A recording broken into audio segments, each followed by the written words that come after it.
We are here for our monthly Ask the Experts. I am so excited. I have been waiting very impatiently for this episode because I think we're all sort of feeling um, and sort of itching for warmer weather and the summer season, and maybe we're planning some vacations, and we know the importance of skin and sun safety. So I'm really excited to be with us today for our Ask the Experts. For those of you that may be new to our digital education series, know that our Ask the Experts is one of three types of information segments that we provide each month. Also, the virtual hangout. We have one coming up next week that I'll talk about, and our speaker series. So, know that they are free to the community, they are free to all of our members. So, we hope that you will stay connected with us in our newsletter and on social media so that you'll join us for all of these really informative episodes.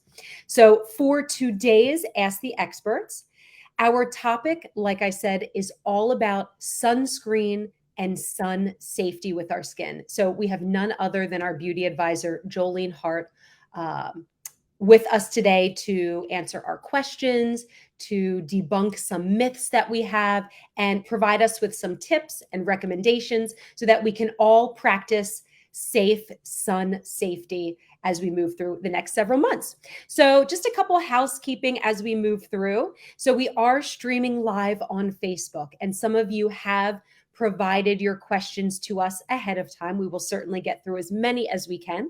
But know that for those that are watching live, you can submit your questions in our chat, and both Jolene and I will watch them come through, and we'll again get through as many as we can. So feel free to be as interactive as you'd like today. I also want to give a big thanks to our sponsors because we could not continue to bring these digital education segments to you without their support. So big thanks to our presenting sponsor, West Pharmaceutical, as well as our supporting sponsors, Daiichi Sankyo, Merck, Lilly, Natera, and GSK. Lots of support behind these. And then one quick reminder before we hop into our Ask the Experts segment today. We will be starting off May with our usual virtual hangout that will be taking place next Wednesday evening, May 3rd, starting at 5 p.m. Eastern Time. The topic of next month's virtual hangout is all about For the Love of My Girls, 3 call to action for Black breast cancer health. And we will be joined by our friends from Touch, the Black Breast Cancer Alliance. So for those of you that have seen or connected with Ricky Fairley, she and her daughter will be joining us next Wednesday. My colleague Aubrey will be connecting with us and whipping up a mocktail as we host this episode together. So we are really excited to have both of them in-house with us. But in the meantime, I want to get us started with our Ask the Experts, and I want to give an introduction to our amazing expert that is joining us today. So Jolene Hart, Unite for Her's beauty advisor, is a former magazine beauty editor turned health coach who has been educating women on the deep connection between diet, lifestyle, and beauty for well over a decade. And as I mentioned, she's also been our beauty advisor practically since the Unite for Her inception. Her Eat Pretty book series became an international bestseller, and her newest book, Well Rested Every Day, is her most exciting release yet, and it is now available for purchase via her website, jolenehart.com. And if you're looking for better ways to sleep, I definitely recommend checking this out. On top of all of that, Jolene is a mom. She's a passionate cook, recipe creator, and a chronic illness warrior who has battled late-stage Lyme disease and co-infections. With all of this, she definitely stays so busy, and we're so lucky to have her with us. So please join me as I welcome our expert today, Jolene Hart. Erin, thank you. Talk about lucky to be here. You are the ultimate host. Every event. You couldn't be more polished, and what a beautiful welcome. Thank you. Oh my gosh. Well, thank you. We are so excited to have you. And I know both you and I have really been looking forward to this discussion. Yes. We have a lot to cover, so we're so grateful. So why don't we jump right in our discussion about SPF? And I like to start these off with the basics. Can you explain for us, Jolene, what is SPF? What do those numbers mean when we see 10, 15, 30? What is all of that? Really good question. SPF is the sun protection factor. The number that you see next to the SPF is going to tell you what percentage of UVB rays are blocked by that formula. So if you have SPF 15, that's not 15%. It's just kind of complicated. That's actually 93% of UVB rays are being blocked in an SPF 15. Okay. If you bump it up to SPF 30, you've got 97% of UVB rays. The UVB rays are the ones that are affecting really the top layers of your skin, and they tend to cause the DNA mutations that lead to skin cancer. So these are the rays we want to block in order to prevent skin cancer. That's why SPF in particular, the number has to do with the UVB. Now, if you bump it up to say SPF 50, you're blocking 98% of UVB rays. Okay. And should you find SPF 100, that's about 99% wow. of UVB rays.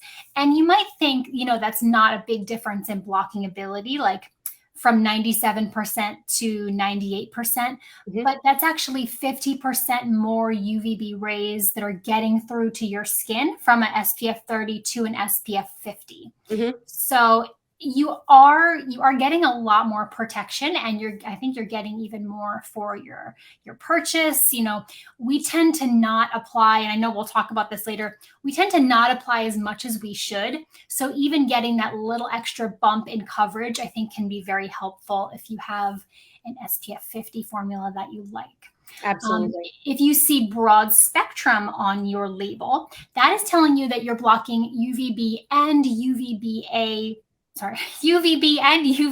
rays both. So the UVA rays are the aging rays. So think A is for aging. Okay. UVA is what makes you tan. UVA also damages the collagen and the elastin in your skin. It causes more photo damage. So you don't see the damage now, but this is what years later down the line, you start to find that your skin structure is damaged. You have, pigmentation issues. You see more of the aging effects of the sun years later from the UVA. And we're getting UVA exposure even through windows. When you think maybe you don't need to have any protection inside, that is true. You don't need it for the UVB protection, but for those aging rays, you're really getting exposed all the time, even through window glass when you're driving or sitting in an office next to a window. So that's something to remember as well. Yeah. And I don't think that most of us probably think of that, right? We think and I'm glad that you've clarified between the A and the B, because I think also our attention is to that, skin burning, skin cancer. But good to know, that through the window, we want to be mindful of protecting our skin even then. Yes. So yeah, the big prevention is, against cancer, that's UVB. Right. But if you're doing this for your skin, for your, for the way your skin looks, you want to be conscious of the UVA as well. So you want to make sure your formula is broad spectrum. Good. Okay. We want to look for that on the label. The good thing is that if you're using a mineral sunblock, which is, some of the ones we're going to recommend today, they are naturally broad spectrum. So it's nice. They cover both, and you're automatically in that broad spectrum window. Excellent. Okay. Good to know. Now, I've heard a couple different labels, sunblock versus sunscreen. Yes. Is there a difference, or are they interchangeable? So originally, sunscreen referred to the chemical formulas. Now, these are not called chemical because they're bad. All ingredients are chemical in their own way. Right. They're chemical formulas that absorb UVB rays. They cause a chemical reaction on the surface of your skin that blocks you from that damage. They are called a sunscreen because they're kind of like they're a screen. They're not technically blocking. The sunblock is the mineral formulas that actually create that barrier on your skin to block UV rays. Now, I think today we interchange these two words. I mean, sunscreen, sunblock, I think everybody means the same thing when they're talking about them. So technically they originated in those two categories, the chemical and the mineral, which we'll talk about today. But I think, today we kind of use them as the same thing. Okay. All right, good to know. So we don't have to worry about one. We should reach for one or If reach you for the want to other. be technical, you can, but I think everybody knows what you mean when you're talking about either One of or the them. other. Okay. So you alluded a little bit to application. And I think, it's great if we're buying the product, but it's really great if we're using it correctly. Yeah. So tell us how we should be applying our sunscreen or our sunblock. I mean, thoroughly, generously, frequently, right? Right. So it's funny, in my early days as a beauty editor, I actually did an article where I tested using the amount of sunscreen that they recommend. So it's Okay. 1 ounce of sunscreen. So think about filling a shot glass on your body. Oh, okay. Much more than most of us are using. Realistically, we're applying about half as much as we should. Okay. But just think, the amount that was tested to give you the SPF number on the bottle, that was tested with 1 ounce of sunscreen for your body. So if you're not using that much, you're likely not getting that level of SPF protection. Yeah. So yes, it can seem like a whole lot when think about a shot glass full. You may have a lot of surface area, but it's quite a lot. So you do want to be generous with it. And with your face, you want, about 1/4 teaspoon. There's a really cool method that I came across at one point called the 2-finger method for measuring how much to put on your face and neck. Okay. So you take your index and middle finger and you squeeze a line of sunscreen from the base to the tip of both fingers. Okay. So you end up with 2 lines. Yeah. And that's how much you should be putting on your face and neck. Oh, okay. So if you're not sure, maybe you want to measure it out once so you can kind of get a sense of it, and then I think it's more intuitive. But yeah, you don't want to skimp on that either, for sure. Oh, definitely. And then how often should we be reapplying? So maybe we've got the 1 ounce, we've got our face and neck covered. Are we good for the day? Is there, I wish. I wish.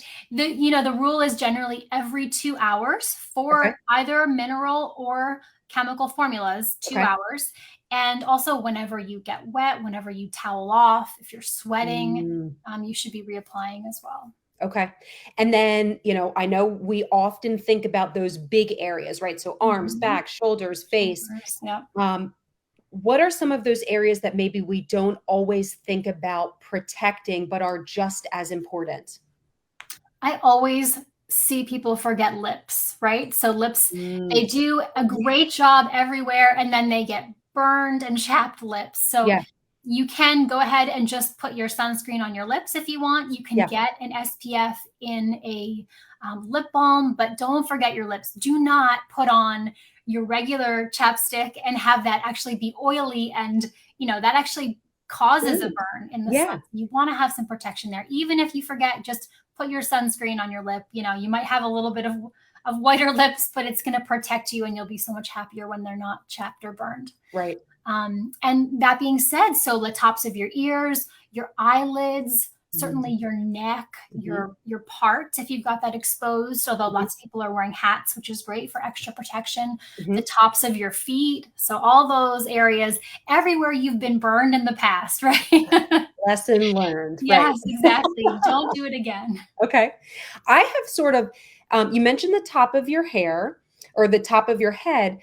Can you talk a little bit, just coming to mind now, are there hair products with sunscreen in it? Is that worth using at all? Or maybe just using a hat might be our best method to maybe protect our hair? There are some niche products that have SPF for hair. I tend to think just using a hat, and also if you want to dab a little bit of sunscreen on your part, you can. Your hair is probably going to be, salty or sweaty anyway. You're going to wash it afterwards. So just a little bit of sunscreen is not a problem. But yes, there are specific hair products that you can purchase if you know you need to do this all the time and you want to have something specific for that area. With an additional layer. Okay. So, if anybody has traveled down the sunblock aisle, we are inundated with all different forms of sunblock, between the sticks and the spray and the gel and so many. Is there a best form? Can we sort of mix and match? Sometimes I might reach for a stick for like extra on my cheeks or my ears, but is there one type of formula that's the best maybe? I think you said it well just a few minutes ago. The best form is the one that you like best and that you use regularly, right? The one that you're going to use is going to be the best. Okay. I don't think that one form is better than another. I think the forms that, the SPF that you can see apply is helpful. Right. Spray sunscreens can be tricky, and I've heard many derms will say, spray until you glisten. So that's how you know that you've gotten enough on there, because Okay. otherwise a spray and just a mist is so fine. Right. It's hard to know, did you even hit the spot that you wanted to hit? Did you get enough? So spray until you glisten is the general rule for a spray. Lotion is much easier because you can see where you're putting it. You can rub it in, powder form is nice. It's nice over makeup as a touch up. Okay. It's nice on your part if maybe you want to use a little Oh. SPF there. That one I love as a touch up, and there's some nice SPF powders, but I think that's again going to be something you layer, like you mentioned. Okay. Say you put on SPF in the morning, you put on foundation. Later on in the day, you can touch up with a powder SPF as another layer of protection, but you're not going to start there. Mm-hmm. So in terms of forms, we already talked about the chemical sunscreens. So again, they're not called chemicals because of the ingredients. They're called chemicals because they create that chemical reaction in your skin. Many of the chemical sunscreen active ingredients have been found to be endocrine disruptors that also tend to be unstable in the presence of sunlight. So this is where we have concerns over some of the chemical active ingredients. And these specifically are the oxybenzone, which is very widely used. Yeah. Octinoxate, which is another O one. Yeah. Avobenzone and homosalate are the four that we are looking at as the big ones that are suspected endocrine disruptors. And if you're familiar with Unite for Her beauty education, those are the ingredients that really just tend to raise the red flags for us because they act like hormones in the body. And in doing so, they influence your own hormonal actions in the body. They can act like estrogens in the body and influence what's happening in that landscape of your health. Studies that were published in 2019 and 2020 show that these ingredients can be detected in your bloodstream weeks after you stop using them. Wow. So you might say, oh, I'm switching, but like weeks later, you still have detectable levels. So these are concerning. We're also concerned if you are an environmentalist. I think we all are these days, and we want to be. These are, many of these ingredients are damaging coral reefs as well. So the oxybenzone in particular, there have been bans. Hawaii has banned that ingredient in sunscreen because it's damaging coral reefs. And, I've seen that reef safe label even on some products, which like I think as we're all sort of thinking of Mother Nature and what we can do to make a positive impact, if you're using a lot of sunscreen or you're going into ocean, you're traveling, we want to think about when that comes off in the ocean and what that could be doing. Exactly. So you've got that category. Then you have the mineral sunscreen. So these have found to be the safest. The zinc oxide and the titanium dioxide are the two mineral active ingredients that you will find. Zinc oxide is the big one. That's the one you want to look for. Sometimes you'll have the titanium added with it, but zinc is, the real superstar.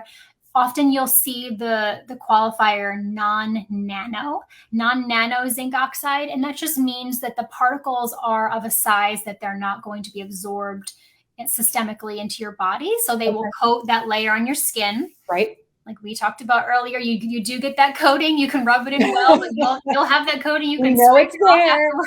That's okay. But that barrier that it creates is the safest way to block that UVB and UVA exposure.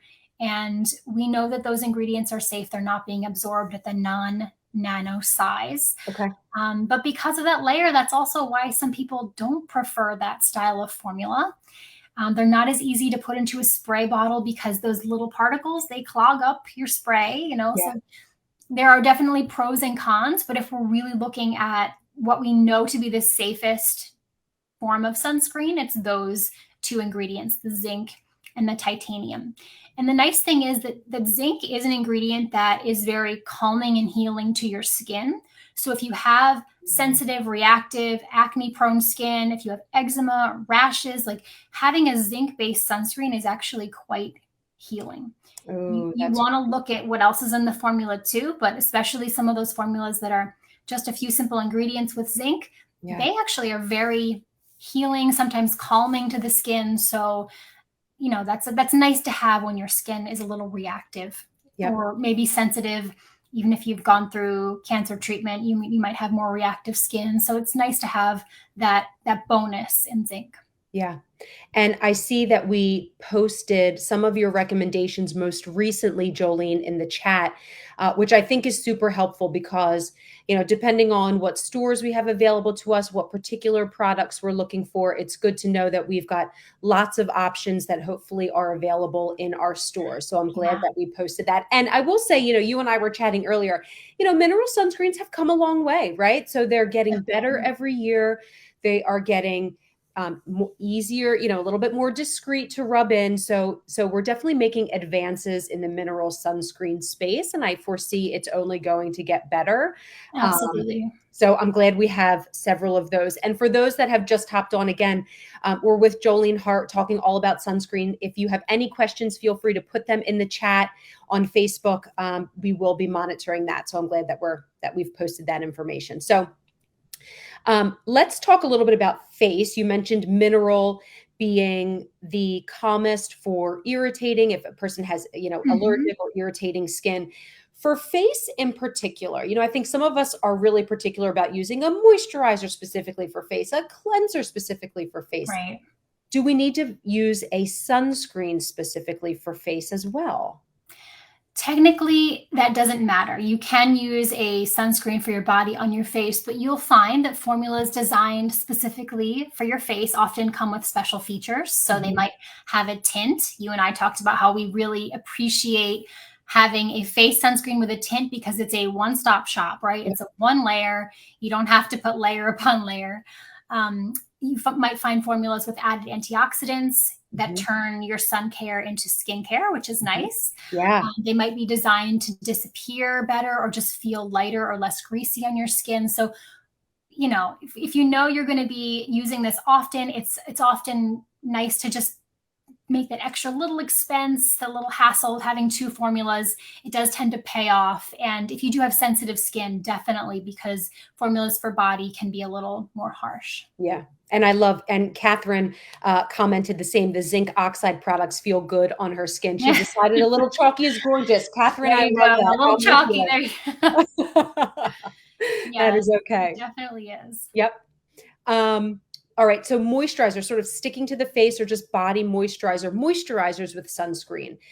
If my daily moisturizer has sunscreen in it, is that good enough if I were to go hang out on the beach or to go to the park and know that I'm going to be in the sun for a lot of the day? Or do I need to find something that's a little more sunscreen specific? Yeah, I think you have to check on the SPF. The moisturizers with SPF tend to be lower SPF. You might have an SPF 20 in there. So if you're heading to the beach for the day, it's not really going to cut it, even if you continue to moisturize all day, right? So for the park, sure. For running errands in between stores, absolutely. For being out in your yard for a little bit, yes. But I think it's when you know you're going to have that prolonged sun exposure during the hours of 10 and 2, or some people say 10 and 4 even, when the sun is its strongest, you want to go with something that's going to be stronger. And so moisturizer is great for, going in and out of the house, but not for being out in the sun for a prolonged period of time. Got it. Okay. Good to know. Good to know for sure. So speaking to maybe even sort of running around, hanging out on the beach, let's talk clothing because this is, I feel like, a big commodity in the fashion space, in the consumer space is sunscreen, hats, bathing suits, cover ups, everything that we could think of. Is it reliable? Is it worth it? Do I need to pay a ton of money for like a really great sunscreen hat? What are your thoughts on that? I think it is worth it. It's really good to layer, because that's going to give you that insurance if you do tend to apply a little lightly, if you forget to reapply after 2 hours, if you're sweating, you have that extra barrier. In addition to clothing, so yes, clothing is helpful, and many of those that you alluded to have that UPF number, the Universal Protection Factor number. Yeah. You'll find that in lines that are specifically geared toward outdoor wear.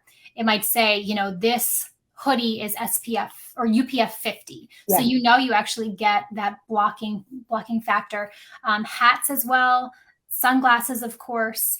You'll also find, beach umbrellas and coverage different. They have more than just That's umbrellas. right. I've These seen kind of that. canopies. Yeah. Those usually have UPF 50 as well. Mhm. So yes, that's not blocking everything, but that's giving you a nice layer that you can have that additional protection in addition to your sunscreen or sunblock that you're wearing. So I think Yeah. it's great. You want to, if you don't have a UPF clothing, you want to go for something with a tight thread knit. Okay.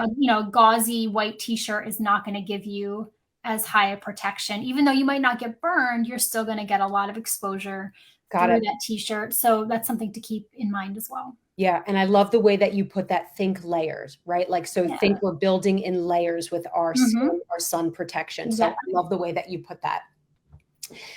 Let's hop over a little bit to some of the questions that were submitted from our community ahead of time. And I know you touched on this already, but I think it's worth repeating again, just some specific ingredients that particularly our members of Unite for Her should be aware of and maybe avoiding when we are looking for our ideal sunscreen or sunblock. Yes. So many of those chemical formulas we're still concerned about the endocrine disrupting effects. Yeah. So the big four that you're looking for that you want to check on your sunscreen are the oxybenzone, octinoxate, avobenzone, and homosalate.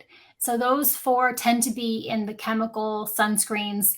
Unfortunately, those are the ones that tend to spray on real easily or go on easily without any kind of a trace. But in being that form of a block, they're also subject to being a little less stable in sunlight Okay. and perhaps not being as safe long term as we would Yeah. like them to be. Yeah. Okay.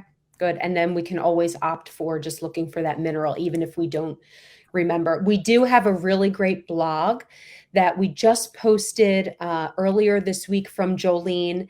We can pop that link in our chat as well. So again, she sort of listed through that information to reference. So be sure to check that out. So early on in our discussion, we talked about the numbers of SPF. So again, some of us have heard, and I'd say I have as well, like, don't go above 30. It's not worth it. Mhm. 50, don't 100, they don't even, it doesn't make a difference. But we know that actually we can get an added benefit from those numbers if Yeah. we're really being safe about it. Yes, definitely. I tend to recommend SPF 50. The Skin Cancer Foundation recommends that you look for water resistant, broad spectrum, SPF 30 or higher. So if you're at 30, yes, you're doing great. If you really want to get extra protection, you can bump it up to 50. I don't think that many of us need the SPF 100, especially if some of those products might be at a much higher price point. SPF 50 is great. And yes, broad spectrum, water resistant, those are fantastic qualifiers as well. Okay, good to know. Something else that a question that came in, which is sometimes in the discussion around sunscreens and sunblocks and products is the actual sunscreen product causing cancer, loading our skin with chemicals? Does blocking vitamin D, could that increase a person's risk as well? Can you sort of clarify that for us, Jolene? Yeah, I think this has been a rumor. There were a couple of flawed studies that made the association between using sunscreen and actually a higher risk of skin cancer. Mhm. And what happened with those studies was the people in the studies who were using sunscreen were also the ones that were traveling to sunnier climates. They were sunbathing more often. And so it was the high amounts of sun exposure, not the sunscreen, that elevated their risk of skin cancer. But I think a lot of that got twisted into just the association between sunscreen and cancer. And so that's not at all what the studies had actually found. The vitamin D issue, yes, I think it does block vitamin D. We know we need this. It's actually, a hormone, and you can speak to that. Mhm. You can, you've heard the pre 10 a.m. and the after 4 p.m. are the hours to go out and get your 15 minutes of sun exposure. That's right. Here in the Northern Hemisphere, I think you can speak to this as well. We're not getting a ton of vitamin D producing rays. Mhm. So many of us already know, we've talked to our doctors about what our personal levels are. Mhm. We need to supplement, especially during the winter. So I Mhm. think you have to separate those two things. We know that sunscreen is excellent at preventing, especially the big three types of skin cancer. We know we need vitamin D for health. So you can check on both areas and not have them be mutually exclusive.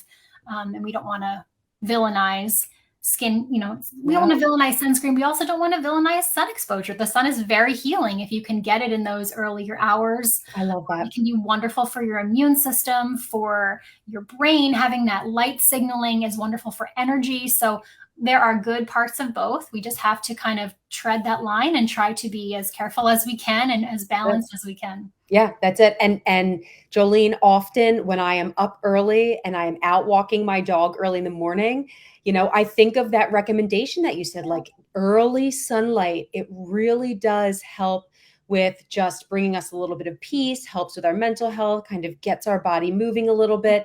And it's that early time that we don't necessarily have to worry so much about, am I getting too much sun exposure? But it's kind of the best of both worlds. So yeah, I kind of like thinking outside that high UV exposure time frame. Right. I think those types of sun exposures are very different. The morning walk, the morning breakfast on your Yes. porch versus being at the beach baking in the sun, High sun. one in the afternoon is very Yeah. different. Yep. And that morning sun exposure too, it helps you produce melatonin that helps you go to sleep faster at night. So if Mm, we're looking at back to well rested, looking at sleeping better, getting that morning sun exposure has that benefit too. So you don't want to love skip it. that. Yep. I love that. I love that.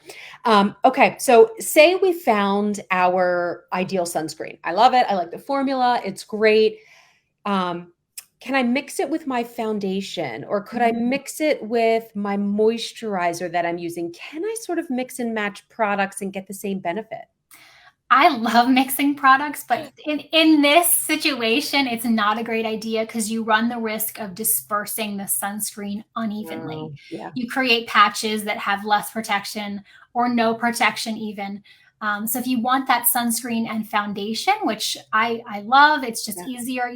Buy a product that is specifically mixed to deliver that. Yeah. And I might add, especially when we talk about healthier products or natural products, a lot of people think, oh, I'll make my own. Like I can make my own, moisturizer or whatever.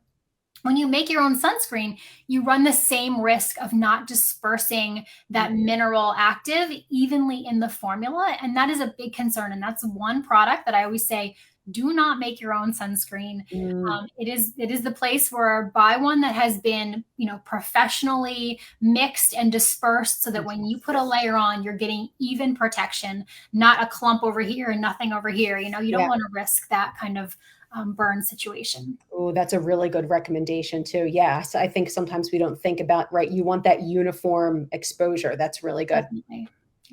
Yeah.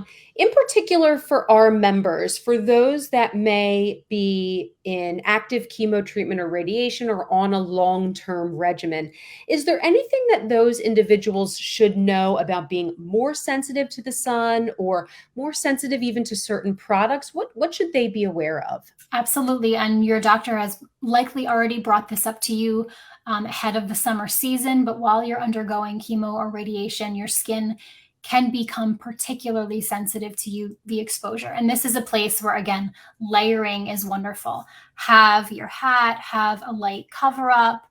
In addition to the formulas that you're using, again, a zinc-based formula tends to be very calming. So if you Mhm. have any kind of skin that's reactive, is a little bit more sensitive, it's a great product to choose. As I'm saying this, I'm also thinking zinc can be drying.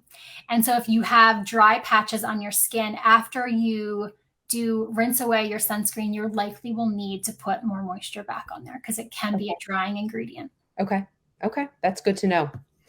Um, Wow, we've had such great questions. Yeah, these are great questions. Really. Oh, so good. Yeah, and we really appreciate those that have asked ahead of time, because we know that there's, that there's just sometimes there's confusion in this conversation, and we Yeah. want to make sure that we are all practicing, really healthy sun safety, these Mhm. next few months. I mean, Memorial Day will be here before we know it. So, Absolutely. One thing I thought of that we haven't covered, and this is kind of like an undercurrent of this conversation, self tanners.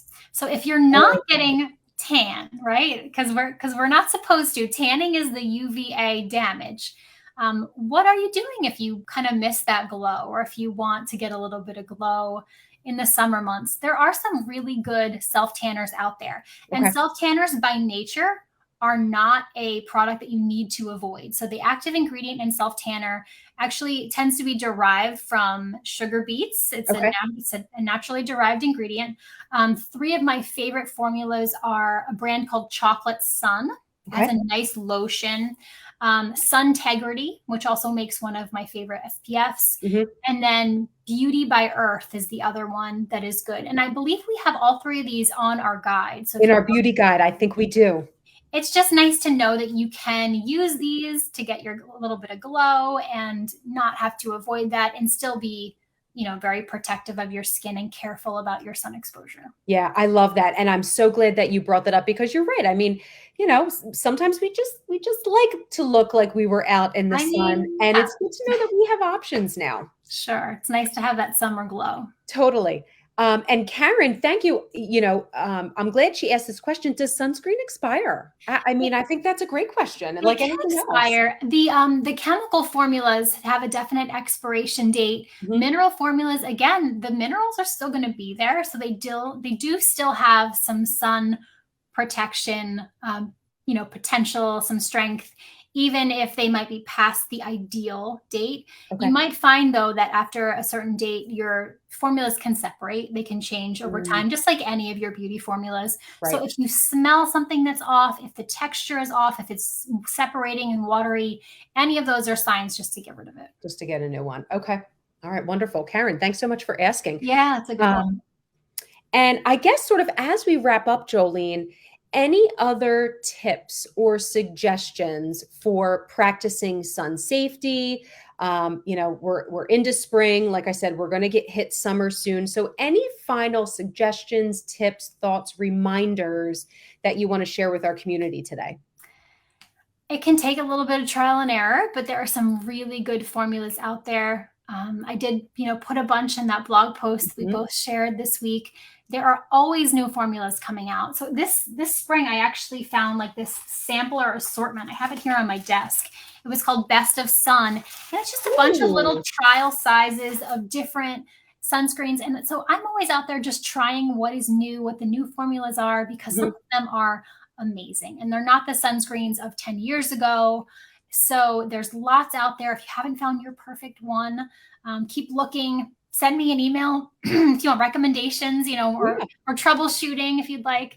But there's something out there for everyone. And I think it doesn't have to be such a difficult chore to apply it. It can be an easy part of your vacation day. Yeah, I love that. And remember that 1 ounce, that one shot glass for the total Yeah, body. I love those little visual reminders if we it's a can. lot, but yeah. Yeah, I love that. I love that. And layer Wonderful. up. That's it, layer. Our focus word of the day is So, layer. yes. We did pop the link to our beauty guide as well. So for Great. those that are looking for additional recommendations, or those self tanners that Jolene mentioned, then you can check those out. And Jolene, this has been wonderful. You This is have great. done a wonderful job. Likewise. And we're so Mm. thankful that you're here sharing your education with us. We're just so lucky to have you. So, This is so important. And it's a reminder for me too every year. Get my sunscreen on point, order it now because you're gonna need it. And really, there's reason that you could wear some formulas even during the winter, especially if you work by a window or you're getting a lot of, yeah, exposure during the day. So yes, something to know is that UVB versus UVA, and it's affecting us all the time. all the time. Yeah. Wonderful. Well, now you've got us thinking we'll all be hitting the stores looking for our favorite product now. So thank you for getting us motivated. Oh, you're welcome. And the healthier formulas are available in a lot of convenient places now. So you'll find stuff in Target. You'll find it in your local drugstore. It's not like you have to order something online. There's a lot out there. Yep, absolutely. I love that. Right. We don't have to go somewhere special. Yeah. So yeah, thank you so much for being here with us. And again, I would be remiss if I didn't point out that lovely little yellow book over your left shoulder. Remember? Well rested every day. Jolene, we love that. We've been talking a lot about sleep lately. So yes. definitely check her book out. We're really excited and happy for you, Jolene. Nothing more restful than a day at the beach, right? So maybe we can combine these two topics. If you said I have to go to the beach, did I just hear you say I need Karen, to go? you need a day at the beach. All right. Well, I'm going to take me with you, please. I'll pick you up shortly. Wonderful. Well, thank you so much for being here. We just appreciate your time, Jolene, as always. Thanks, Erin. You're the best. All right, wonderful. Well, we are so glad that everyone joined us today for kicking off Ask the Experts for the spring and summer season, talking all about sunscreen. A reminder that for those of you that may have missed it, or if you want to come back and re-listen to all of the tips and information that Jolene shared, you can get this recording on our Her Library, uniteforher.org/Her Library. Again, we want to thank our sponsors for just being such supporters of our digital education platform in total. So big thanks to our presenting sponsor, West Pharmaceutical, as well as our supporting sponsors, Daiichi Sankyo, Merck, Lilly, Natera, and GSK. Big supporters behind us. And hopefully we will see you next Wednesday, May 3rd, for our virtual hangout starting at 5 p.m. Eastern Time. You can register on Zoom for this event. Check out our social media. We will be joined by Touch the Black Breast Cancer Alliance, talking all about For the Love of My Girls, 3 calls to action for Black breast health. So hopefully you will join us. We'll be kicking that off with a mocktail with my colleague Aubrey as well. So with that, have a wonderful Friday. Have a wonderful weekend, everyone. Stay safe in the sun and always, and we will see you next time.